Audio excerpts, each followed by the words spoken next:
In una stazione si entra regolarmente dal cancello, che è aperto, si va sulla banchina ad aspettare i treni, eccoli qua, e si va a vedere che qui c'è il quadro che ormai invece purtroppo è un reperto di archeologia, il quadro controllo della stazione.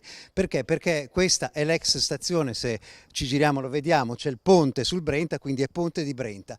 Una stazione che avrebbe ancora una sua dignità, ma una stazione che è lasciata, come potete vedere, all'assoluto degrado. I galloni di stazione glieli avevano già strappati nel 2006, quando la povera stazione padovana di Ponte di Brenta fu degradata, senza colpe particolari, a quella che nell'orrido gergo ferroviario viene denominata come fermata impresenziata. Insomma, non c'era nessuno e ti dovevi arrangiare. Poi nel 2015 la chiusura definitiva a favore di Busa di Vigonza, che intendiamoci non è la Grand Central Station della Riviera del Brenta, anzi.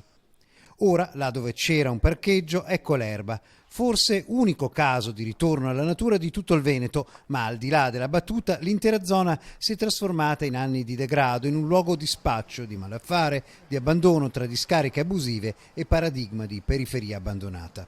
Ogni stazione che si rispettasse aveva il suo telefono a gettoni, ma che gettone mettono i cittadini per chiamare le istituzioni e poter chiedere appunto qualcosa per questa stazione? Dovrebbe essere un'identità storica del territorio.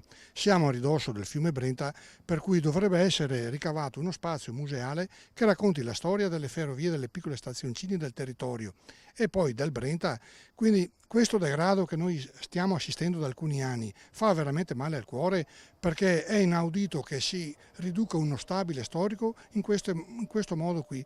Allora chiediamo alle istituzioni preposte, non solamente alle ferrovie dello Stato, ma appunto sia all'amministrazione comunale che alla provincia e alla regione, che si mettano una mano nel cuore e si riesca a trovare una soluzione per dare dignità ad uno stabile che può raccontare una storia. Quindi un piccolo museo che possa servire, diciamo così, proprio da ricordo della memoria del territorio. I treni sfrecciano sempre a Ponte di Brenta, dove l'antica dignità di una stazione resta a testimoniare, archeologia del presente, l'incapacità di evitare che un edificio pubblico si trasformi in un monumento all'abbandono.